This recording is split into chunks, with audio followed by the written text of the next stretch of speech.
موضوع الذهب في قايمة المنقولات ومشكلة الذهب اللي في قايمة المنقولات، ومعظم الناس فاهمة الموضوع غلط. ليه محكمة الجنح ممكن تديك براءة في الذهب ومحكمة الأسرة تلزمك بسداد الذهب أو ثمنه؟ النهارده هقول لك على الخلاصة اللي بتفصل ما بين الحبس وبين الدفع، علشان تعرف راسك من رجليك وانت بتمضي على القايمة او وانت بتطلق. البراءة في الجنح مش معناها ان انت مش هتدفع، لازم نفرق ما بين حاجتين. محكمة الجنح بتدور على جريمة التبديد، ومحكمة نقض الجنح قالت ان الذهب لصيق بالزوجة، فبالتالي انت دفعت القايمة او دفعت الخشب والحاجات اللي في القايمة وما دفعتش الذهب بتاخد براءة، بالرغم ان انت ما دفعتش الذهب، لان الركن المادي في جريمة التبديد مش موجود اصلا، علشان كده خدت براءة. وطبعا الشك بيفسر لصالح المتهم، لكن خلي بالك البراءة دي مش معناها ان الذهب كده خلاص، لا. الزوجة بتروح لمحكمة الأسرة بترفع عليك دعوة إلزام بسداد الذهب أو قيمته، وتفاجأ ان انت عليك حكم من محكمة الأسرة بإلزامك بان انت تدفع لها الذهب أو قيمته.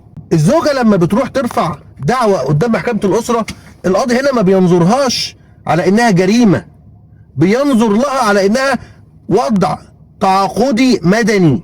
انت مضيت على القايمة، اذا فانت ملتزم بما دون فيها. ومحكمة الأسرة في اغلب احكامها ما بتعترفش بحاجة اسمها ان الذهب لصيق بالزوجة، طالما هو موجود في القايمة وسعادتك موقع عليها يبقى لازم ترد، سواء رد عيني ذهب جرامات او قيمة الذهب بتاريخ الحكم.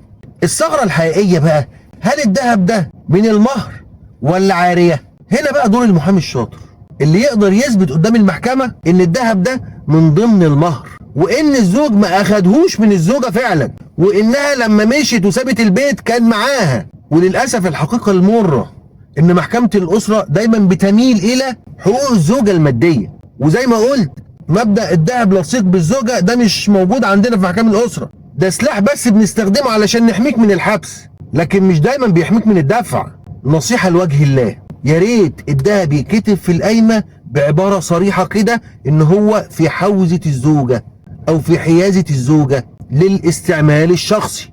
الجملة دي ممكن تغير مجرى القضية كلها سواء في الجنح او في الأسرة، وبتحميك من تمن حاجة انت اصلا دفعتها قبل كده. احنا دايما بنجيب الذهب وبنكتبه في القايمة، والزوجة بتكون واخداه وراحت بيت ابوها بالقايمة وبتطالب بيه، يعني هي واخداه اصلا وبتطالب بيه تاني في القايمة، يعني احنا بنجيبه مرتين وهو اصلا مش بتاعها.